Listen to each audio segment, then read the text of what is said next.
Alarms tore through the station before I even opened my eyes. Red light pulsed across the ceiling of my quarters, and my heart was already pounding before my feet hit the floor. Someone was screaming over the comm system, and the words cut through the noise like a blade. "The vault has been breached." I ran. I did not stop to grab a jacket, did not stop to check the time, did not stop for anything. My name is Daniel Cross, and at that moment I was the Deputy Director of the Deep Survey Division, the branch of Earth's government responsible for something more valuable than gold, more valuable than any weapon ever built.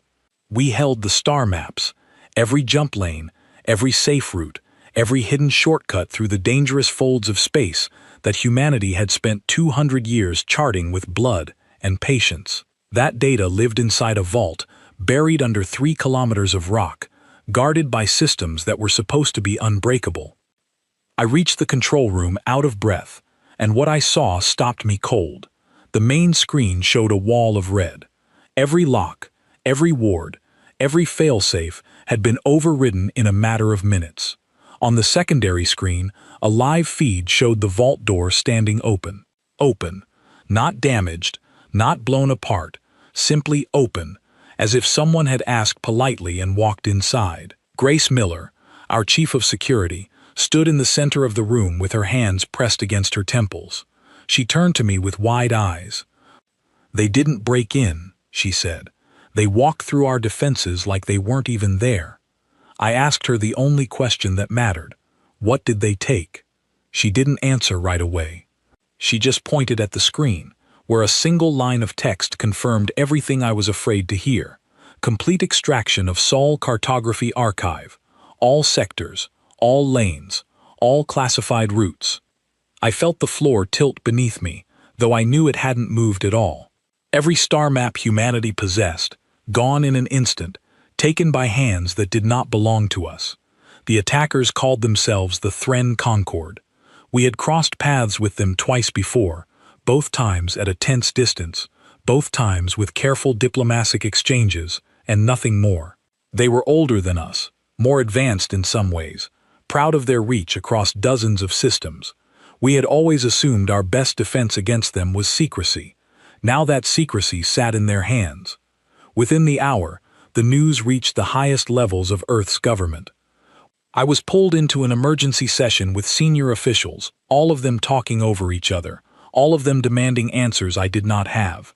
General Adrian Locke, a broad-shouldered man with a voice like gravel, slammed his palm on the table.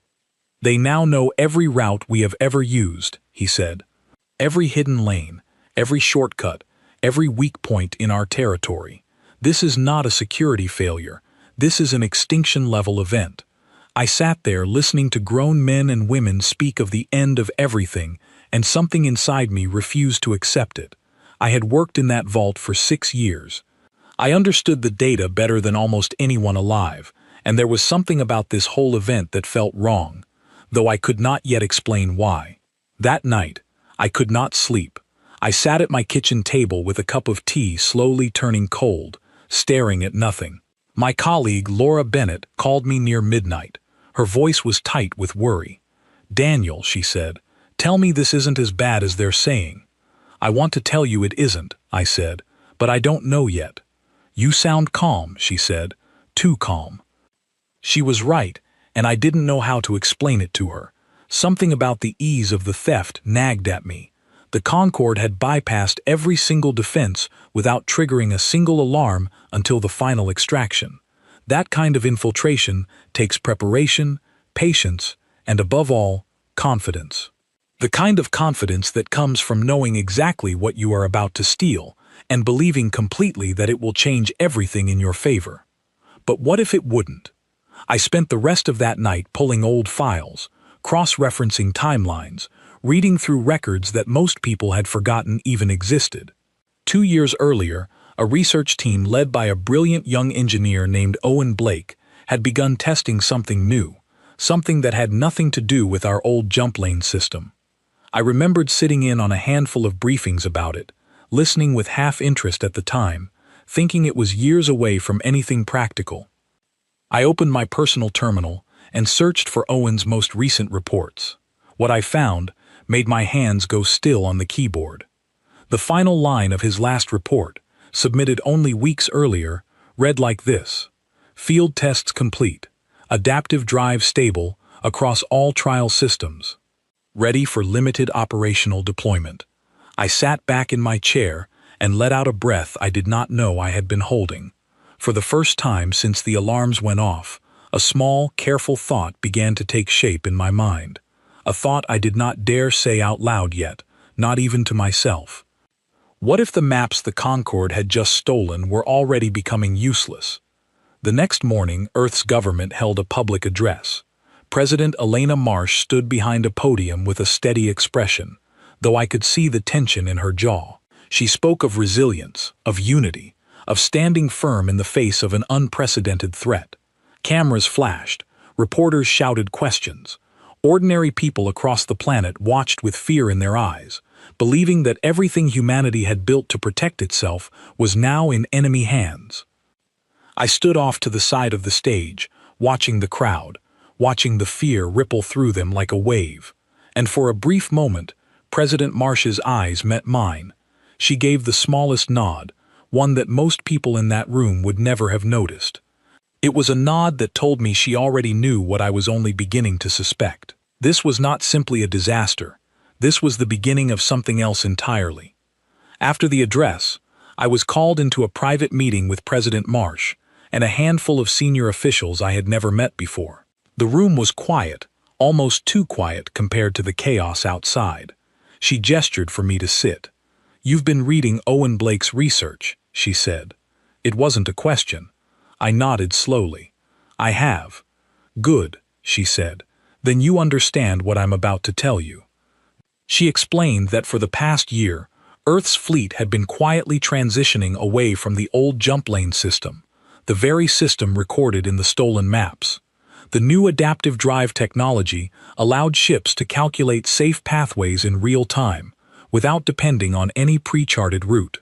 It was slower to develop, more expensive, and far more difficult to master, but it meant that no fixed map could ever fully describe how humanity traveled through space again. "The maps the Concorde stole," she said, "are already outdated. Not completely useless, not yet, but the value of that information is shrinking every single day our fleet continues to switch over." I felt a strange mixture of relief and disbelief settle over me. Relief because the disaster I feared might not be as absolute as it seemed. Disbelief because of the sheer scale of what she was describing. An entire fleet, quietly moving to a new system of travel, all while the rest of the galaxy assumed our old charts still defined our reach. "Does the Concorde know about the new drive?" I asked. "Not yet," she said. "And that is exactly why we allowed the theft to happen." The words hit me harder than the alarms had the night before. Allowed it to happen. I stared at her, searching her face for any sign that she was exaggerating, but there was none. "The vault's defenses were not breached by accident," she continued. "They were quietly weakened over the past several months. Just enough for a determined enough force to succeed, but not so much that it would look deliberate. We wanted the Concorde to believe they had won something enormous." I sat in stunned silence, trying to process the scale of what she was telling me. An entire agency, an entire government, had staged their greatest vulnerability as bait, hoping an enemy coalition would take it and build their next move around information that was slowly becoming worthless. "It is a dangerous game," she admitted, as if reading the disbelief on my face. "If they discover the truth too soon, they will adjust their strategy immediately and our advantage disappears. We need them to commit, fully, before they realize what they are standing on." I thought of General Locke's words from the night before, the panic in his voice, the fear in the room. Is that acting?" I asked. "Or does he not know either?" "He does not know," President Marsh said. "Only a small circle understands the truth. The fewer people who know, the less likely it is to leak before we need it to." I left that meeting with my mind spinning, caught between admiration for the plan and quiet unease over its risk. Somewhere out among the stars, the Thren Concorde was already studying the maps they had stolen, already making decisions that would shape the next chapter of this conflict. They believed they now held the keys to humanity's entire territory. They had no idea they were about to build an empire on a foundation of sand. As I walked back through the halls of the Deep Survey Division that evening, passing analysts and engineers still working through the night, I felt the weight of what was coming settle over me. This was not the end of humanity's story. It was the opening move of something far larger, something that would unfold over the following days in ways none of us could fully predict. I stopped by a window overlooking the city, lights stretching out toward the horizon, people below going about their evening unaware of the storm gathering above them. Somewhere out past those lights, past the edge of the atmosphere, past the reach of ordinary sight, an enemy fleet was preparing to move with confidence they had not earned. I allowed myself a small, tired smile. 3 days, I thought. Let's see how confident they still are in 3 days. The first ships appeared less than 18 hours after the theft was confirmed. I stood in the observation deck of Earth's Central Command Station, watching a live feed from a border outpost near the edge of what we called the Holloway Expanse, a quiet stretch of space that had never seen more than a handful of trade vessels pass through it in a given month. That night, sensors detected an entire formation of Thren Concord warships entering the system, moving with the precision of a fleet that knew exactly where it was going. They knew because our own stolen maps had told them. Commander Nathan Cole, the officer in charge of the outpost, sent a message that echoed through the command station with a tension I could feel in my chest. Multiple vessels inbound. Formation pattern suggests territorial claim, not passage, requesting immediate guidance. I stood beside General Locke, who still did not know the full truth of what President Marsh and I understood. His jaw tightened as he read the report. "They're not just passing through," he said. "They're planting a flag." He wasn't wrong. Within hours, similar reports came in from 3 other systems scattered along what used to be quiet, uncontested regions of space. The Concorde was moving fast, faster than anyone expected, deploying ships to systems that appeared on our stolen charts as strategically valuable, resource-rich, or positioned along critical travel routes. I watched the map on the main screen update in real time, small red markers spreading outward like a stain, claiming territory that had never officially belonged to anyone. It was unsettling to watch, even knowing what I knew. There is a difference between believing a plan will work and watching an enemy fleet move with total confidence toward what they think is an unstoppable advantage. That evening, the Concorde issued a formal declaration through diplomatic channels. Their ambassador, a tall, composed figure named Vesic Thorn, appeared on screen during an emergency session with Earth's Council. His voice carried the calm certainty of someone who believed the outcome of this entire conflict had already been decided. "Humanity's era of expansion has ended," he said. "We now hold full knowledge of your territorial boundaries, your travel routes, and your strategic positions. Resistance would be a waste of resources for both our peoples. We offer terms, submit to redrawn borders, and further conflict can be avoided." The room went silent. I watched faces around the table tighten with anger, fear, and something close to despair. President Marsh sat perfectly still, her expression unreadable, though I knew what was happening behind her calm exterior. She was watching the trap close exactly as planned, even as everyone else in the room believed they were watching the walls of their home collapse. General Locke stood, his hands pressed flat against the table. "With respect, Ambassador," he said, "humanity does not submit to threats." Vesic Thorn's expression did not change. "Then we shall proceed accordingly," he said, and the transmission ended. After the session, I found myself walking the halls again, unable to sit still. Laura Bennett caught up with me near the research wing, her face pale. "Daniel," she said, "they're already fortifying 3 systems. Reports are coming in that they've begun constructing defensive platforms along routes marked in the stolen data. If this keeps going, they'll have secured half our frontier within a week." I wanted to tell her everything. I wanted to ease the fear I saw in her eyes. But President Marsh had been clear. The fewer people who knew the truth, the safer the plan remained. So instead, I asked her a question that felt strange even as I said it. "Laura," I said, "how much of our fleet has completed the transition to the new drive systems?" She blinked, caught off guard by the shift in topic. "Almost 80%, she said. "Why does that matter right now?" "Trust me," I said. "It matters more than anything else happening in this building tonight." She studied my face for a long moment, clearly sensing that I knew something I wasn't sharing. To her credit, she didn't push. She simply nodded and returned to her work, though I could tell the question stayed with her. Over the following day, the situation on the surface appeared to worsen. News networks broadcast images of Concorde vessels fortifying border systems, of defensive stations rising along routes that used to be empty space. Public fear grew with every report. I watched interviews with ordinary citizens expressing worry that humanity's expansion into the stars, the pride of an entire generation, was about to be erased by an enemy who now understood our territory better than we understood it ourselves. What none of them could see, what only a small handful of us understood, was that the Concorde's confidence was built on information that was crumbling beneath them with every passing hour. I spent that day in the quiet corners of the Deep Survey Division, working alongside Owen Blake himself, the engineer whose research had quietly reshaped the foundation of our entire military strategy. He was younger than I expected to meet in person, calm in a way that felt almost out of place given the chaos unfolding across the galaxy. "Do you understand what's about to happen?" he asked me as we reviewed deployment schedules together. "I think I do," I said. "But explain it to me the way you'd explain it to someone who still doesn't fully trust it." He smiled slightly and pulled up a diagram on the screen between us. "The old jump lane system," he explained, worked because ships followed pre-calculated paths through folded space, paths that had been mapped over decades of careful, dangerous exploration.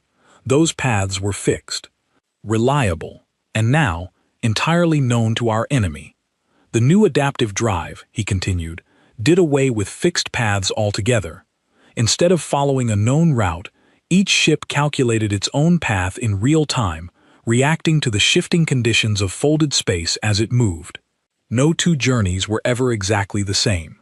No map could describe it, because the path itself did not exist until the moment a ship created it.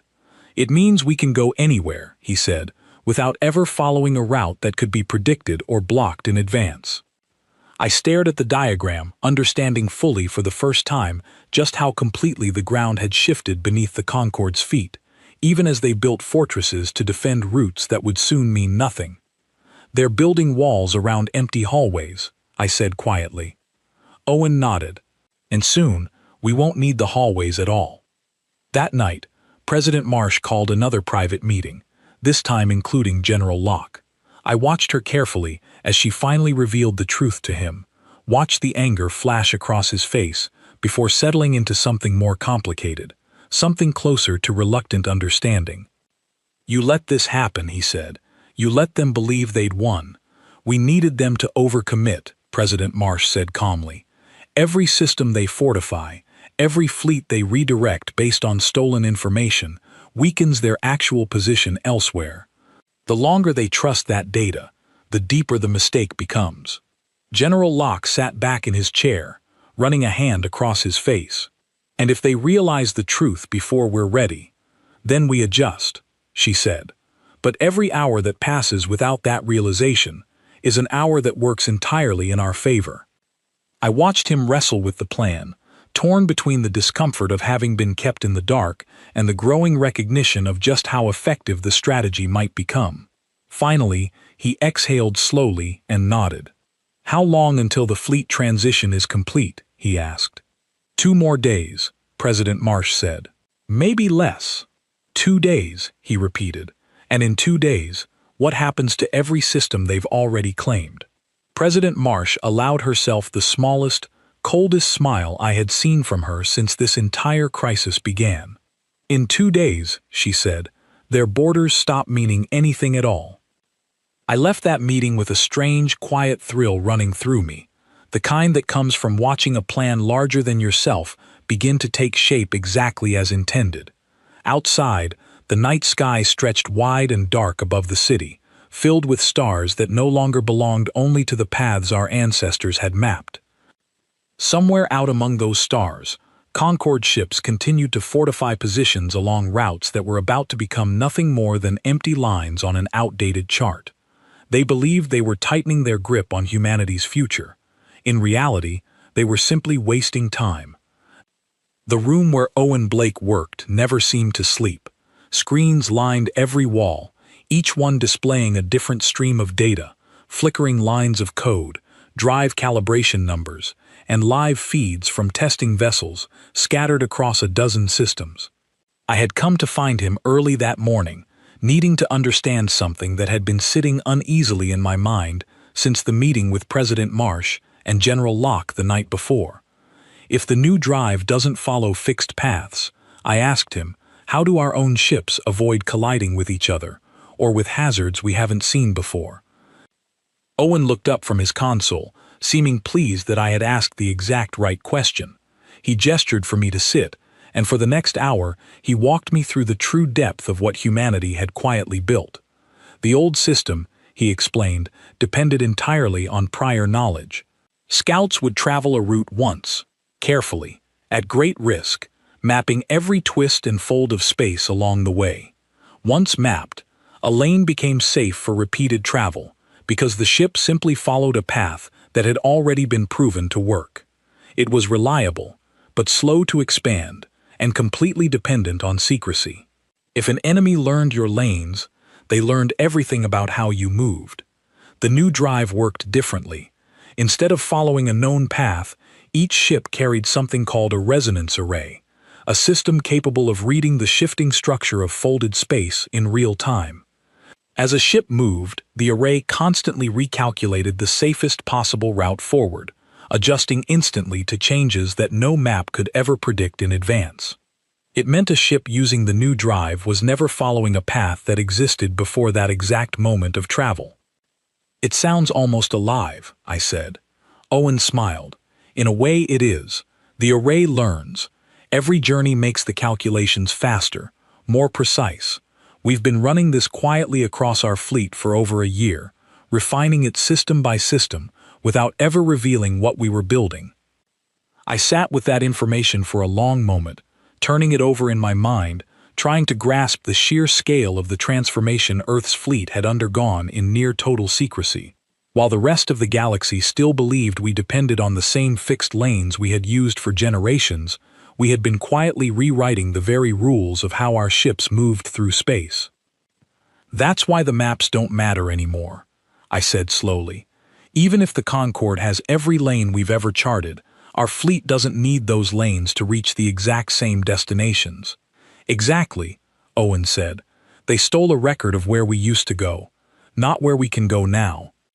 Later that day, I sat in on a tense strategy session with senior fleet commanders, most of whom still did not know the full truth about the new drive system. General Locke had insisted on limiting the circle of knowledge as tightly as possible, worried that even a single leak could unravel everything President Marsh had carefully set in motion. Watching these experienced officers debate strategy based on outdated assumptions felt strange, almost like watching a rehearsal for a performance that had already been quietly rewritten behind the scenes. Commander Priya Sen, one of the fleet's most respected strategists, pointed toward a display showing the systems the Concorde had already claimed. If they continue at this pace, she said, they'll have secured control over nearly 40% of our charted frontier by the end of the week.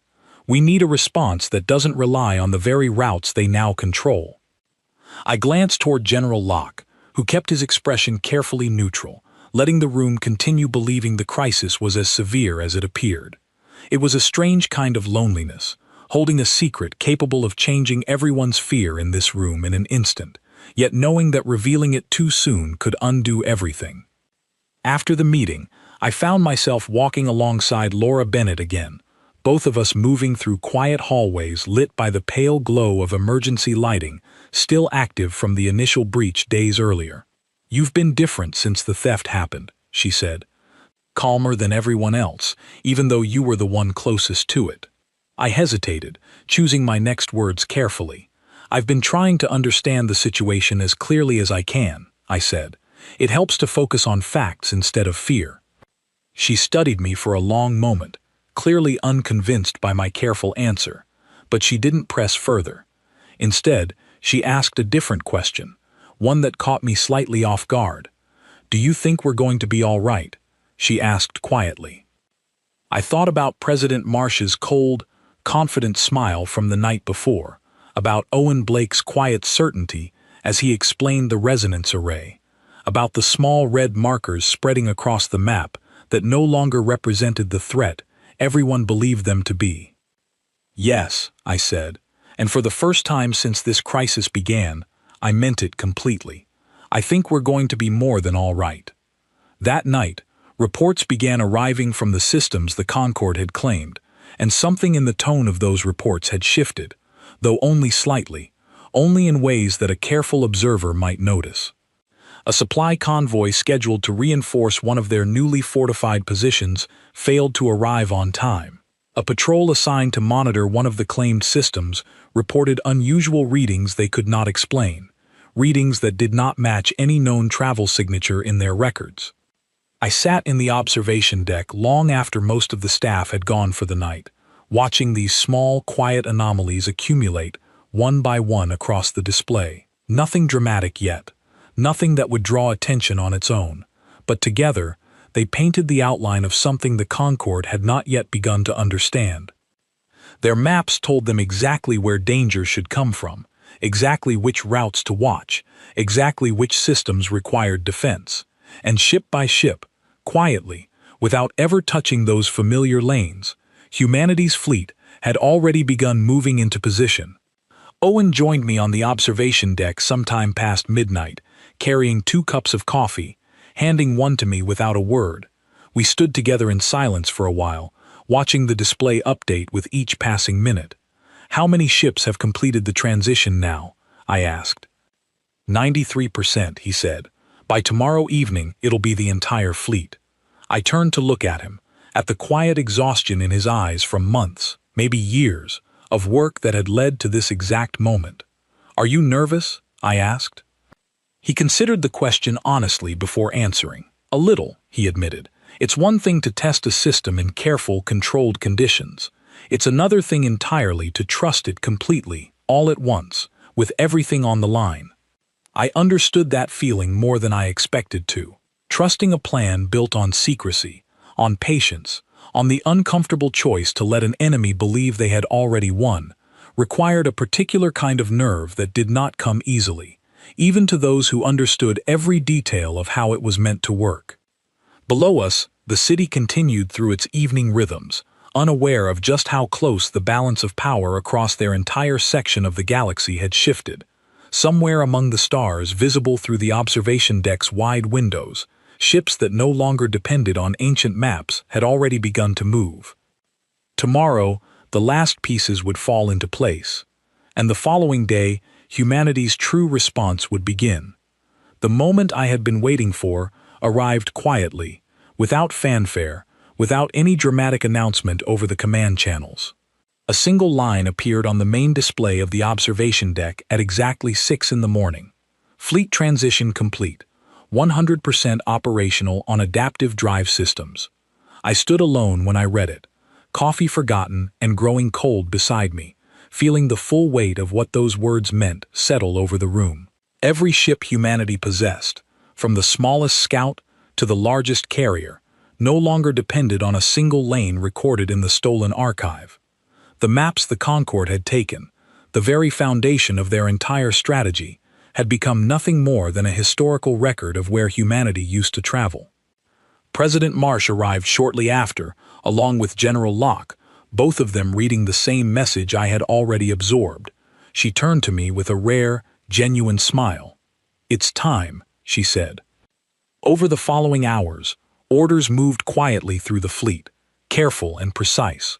Avoiding any of the old lanes the Concorde continued to monitor closely. Ships assigned to what we called the response formation began their journeys not through familiar corridors, but through paths calculated freshly in the moment, paths that existed nowhere on any chart, old or new.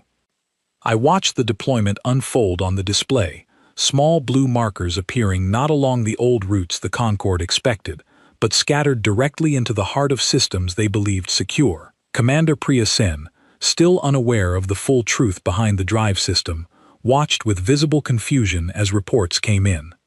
"These positions shouldn't be reachable," she said, studying the display with a furrowed brow. "Not without passing through at least one monitored lane. How are our ships getting there?" General Locke exchanged a glance with President Marsh before finally offering the room a careful, measured explanation. "As of this morning," he said, "our fleet operates on a new navigational system, one that does not rely on fixed jump lanes. The maps the Concorde stole no longer reflect how we move through space." The room fell into stunned silence. I watched understanding spread slowly across the faces of officers who had spent days planning strategies around outdated assumptions, watched relief and disbelief mixed together in expressions that shifted from exhaustion to something close to hope. Commander Sen turned to the display again, studying the blue markers appearing deep within Concorde-controlled territory with new eyes. "They fortified routes," she said slowly. "Routes we don't need anymore." "Exactly," President Marsh said. "And it's time they learned that for themselves." The first confrontation happened near a system the Concorde had designated as a critical defensive point, a system they believed controlled access to one of humanity's most valuable resource corridors. According to the stolen maps, any approach toward that system required passing through a narrow, easily monitored lane, a lane the Concorde had fortified with an impressive defensive platform and a substantial portion of their fleet. Instead, a small detachment of human vessels, led by Commander Nathan Cole, the same officer who had first reported the Concorde's initial incursion days earlier, appeared directly within the system itself, bypassing the fortified lane entirely. I watched the live feed with a tightness in my chest, unsure exactly how the Concorde forces would react to an approach that should have been impossible according to everything they believed. Confusion rippled visibly across their formation. Ships that had been arranged carefully to intercept any approach along the monitored lane scrambled to reposition, caught entirely off guard by an arrival pattern that matched nothing in their tactical records. Commander Cole's voice came through the comm channel, calm and steady despite the tension of the moment. "They don't know what to do with us," he said. "Their entire formation is built around a threat that isn't coming from where they expect." The confrontation ended without significant conflict, both sides withdrawing after a tense standoff, but the message had been sent clearly. Humanity could now reach places the Concorde believed impossible to access without warning, without triggering any of their carefully placed defenses. Word of the encounter spread quickly through Concorde command channels, and for the first time since the theft, I sensed genuine uncertainty creeping into their public statements. Ambassador Vesic Thorne, previously so composed and confident, appeared during a hastily arranged diplomatic session with visible tension in his posture. "Your fleet has demonstrated unusual movement patterns," he said carefully, "patterns inconsistent with the data currently in our possession." President Marsh, seated calmly across the virtual table from him, offered only the faintest hint of a smile. "Perhaps your data is simply outdated, Ambassador," she said. His expression tightened, though he maintained his composure. "We will need to reassess," he said finally, before ending the transmission abruptly. I watched that exchange from the observation deck, feeling the shift in momentum as clearly as a change in weather. Owen Blake stood beside me, arms crossed, watching the display with quiet satisfaction. "They're starting to realize," he said. "Realize what exactly?" I asked. "That the ground they've been standing on was never as solid as they believed," he said. Over the following hours, similar reports began arriving from other claimed systems along the frontier. Concorde defensive positions, carefully arranged according to the stolen maps, found themselves facing human vessels approaching from directions their charts insisted were impossible. Supply lines they had confidently established, believing them secure based on outdated travel patterns, suddenly found themselves exposed to unexpected interception. I sat in on an emergency session later that day, watching General Locke coordinate with fleet commanders across a dozen systems simultaneously, each report reinforcing the same growing pattern. The Concorde's carefully constructed defensive network, built entirely around information that no longer reflected reality, had become a series of expensive, elaborate mistakes. Commander Sen, fully briefed now on the truth behind the drive transition, studied the display with an expression of quiet admiration. "They spent days fortifying positions based on our old lanes," she said. "Every ship, every platform, every resource they committed to those positions is now defending routes we simply don't use anymore." "It's not just wasted effort," General Locke added. "It's actively weakening their position elsewhere.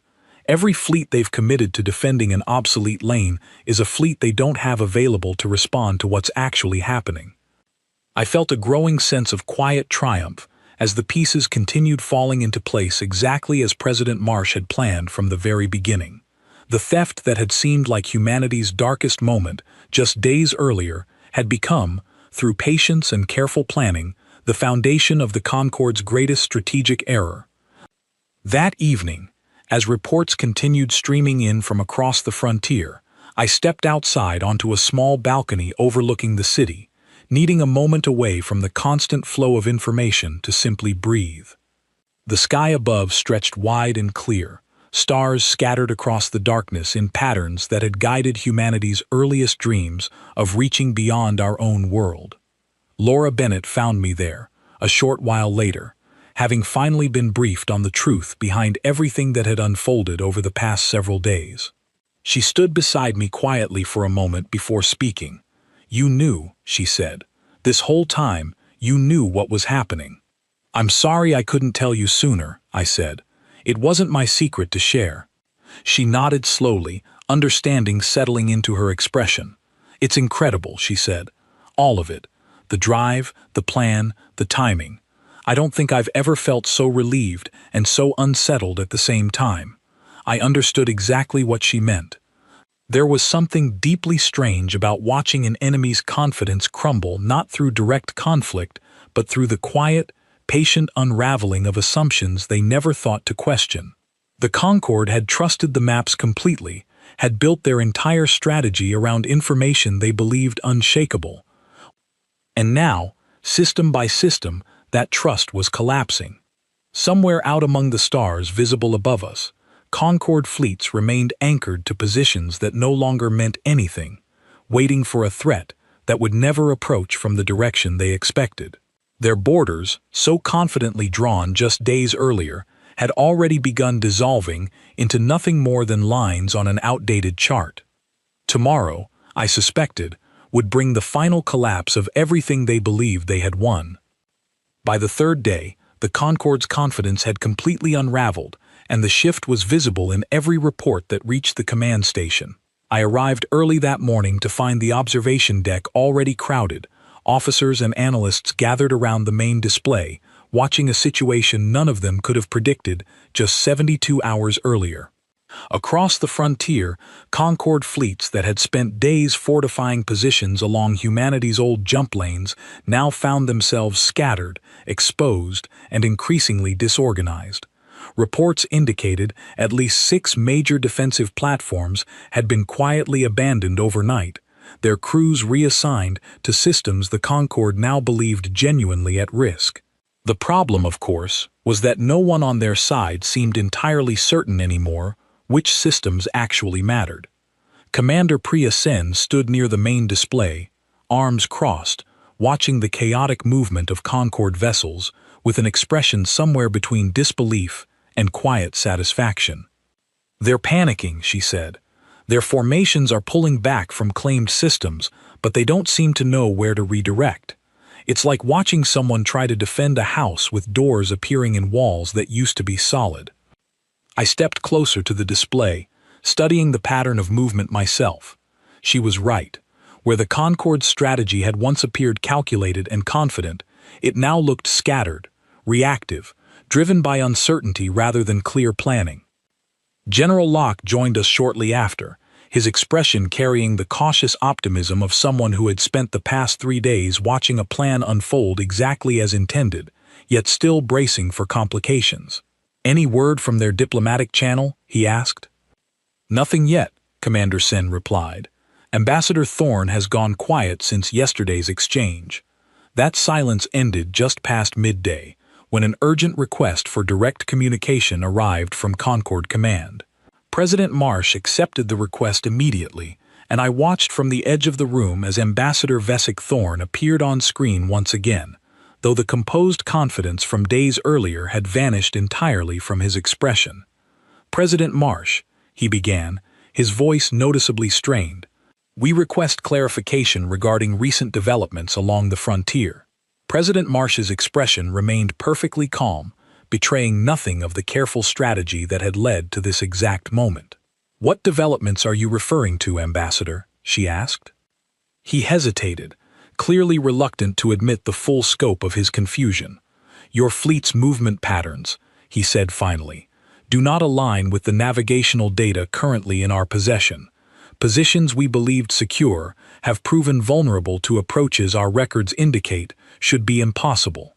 I watched President Marsh allow a brief pause to settle over the conversation before responding, letting the weight of the moment build naturally, rather than rushing toward the explanation everyone in the room already knew was coming.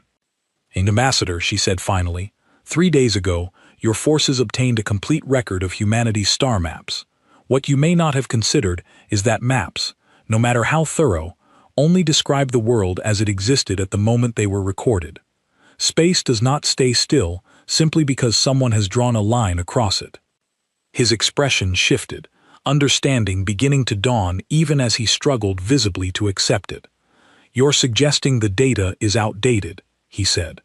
"I'm suggesting," President Marsh replied, "that humanity transitioned to an entirely new method of travel over a year ago, one that does not depend on fixed lanes at all. The maps you stole describe a version of our territory that no longer exists in any meaningful strategic sense." The silence that followed stretched long enough that I found myself holding my breath, watching Ambassador Thorne process the full implications of what he had just been told. When he finally spoke again, his voice carried none of the confident authority from their first exchange days earlier. "Then our fleet's positioning," he said slowly, "our fortifications, our claimed systems. They defend routes we no longer use," President Marsh finished for him. "Your borders, Ambassador, were built on information that stopped being accurate the moment you took it." I watched something close to genuine distress pass across his composed features before he managed to steady himself once more. "This changes the terms of any negotiation moving forward," he said. "It changes everything," President Marsh agreed, "which is precisely why I believe it's time we discuss those terms honestly, rather than continuing under assumptions that no longer hold true." The conversation that followed stretched across nearly 2 hours, and I listened as President Marsh, calm and measured throughout, guided the Concord toward a recognition of just how completely their strategy had collapsed. Fleets they had committed to defending obsolete positions could not simply be redirected instantly. Resources spent fortifying systems humanity no longer relied upon represented losses that could not be easily recovered. Every advantage they believed they had secured through the theft had, in practice, become a liability that weakened their broader position across the region. By the end of the conversation, Ambassador Thorne requested a formal pause in hostilities, an acknowledgement that continuing to operate under their current strategy risked far greater losses than any potential gain. President Marsh agreed to the pause, though her tone made clear that any future negotiations would proceed from a position of strength that had not existed just 3 days earlier. After the transmission ended, the room fell into a kind of stunned, quiet celebration, the tension of the past 3 days finally beginning to release.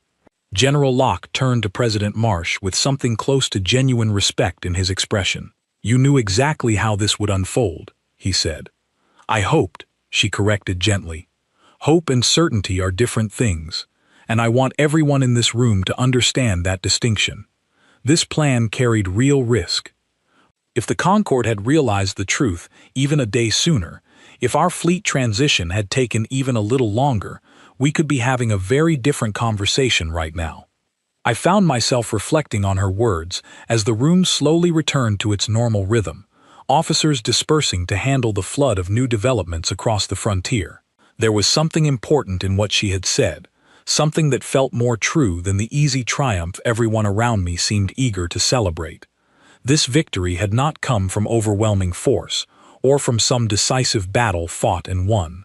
It had come from patience, from careful planning, from a willingness to allow an enemy to believe they held an advantage they did not actually possess. It had come from understanding that the greatest strength humanity carried into this conflict was never secrecy at all. It was our ability to change. Later that evening, I found myself back on the same balcony where Laura and I had spoken 2 nights earlier, watching the city lights stretch out toward a horizon that finally felt a little less uncertain than it had just days before. Owen Blake joined me this time, looking exhausted but genuinely at peace for the first time since I had met him. "You did this," I said, turning to him. "All of it started with you." He shook his head slightly, though a small smile tugged at the corner of his mouth. "It started with a question," he said. "What happens if the ground beneath an enemy's confidence simply isn't there anymore?" I thought about the Concorde fleets scattered across systems that no longer mattered, about Ambassador Thorne's composed authority crumbling into uncertain confusion, about President Marsh's calm, patient voice guiding an entire conflict toward resolution without a single shot fired in anger. "They built an empire out of stolen information," I said quietly, "and it turned to nothing in 3 days." Owen nodded, looking out toward the stars scattered across the darkening sky. "That's the lesson they'll carry forward," he said. "Not that we outfought them, but that they underestimated exactly how quickly we could leave the old rules behind." I stood there for a long while after he left, watching the stars overhead, thinking about how strange and remarkable it was that a theft meant to cripple humanity's future had instead revealed just how far we had already moved beyond it. The maps the Concorde stole told a story of who we used to be, a story frozen in time the moment their hands closed around that data. But humanity had never been a people defined by fixed lines on a chart. We were always moving forward, quietly, patiently, reaching toward horizons no map could ever fully capture. And somewhere out among those same stars, our fleet continued its journey, following paths that existed only in the moment they were created, carrying forward a future that no stolen record could ever hope to contain. The Concorde had come searching for the edges of our world, believing those edges could be captured, claimed, and controlled. What they found instead was a species that had already outgrown its borders entirely, and would keep growing, long after the lines they had stolen were nothing more than a forgotten page in a history none of us would ever choose to repeat.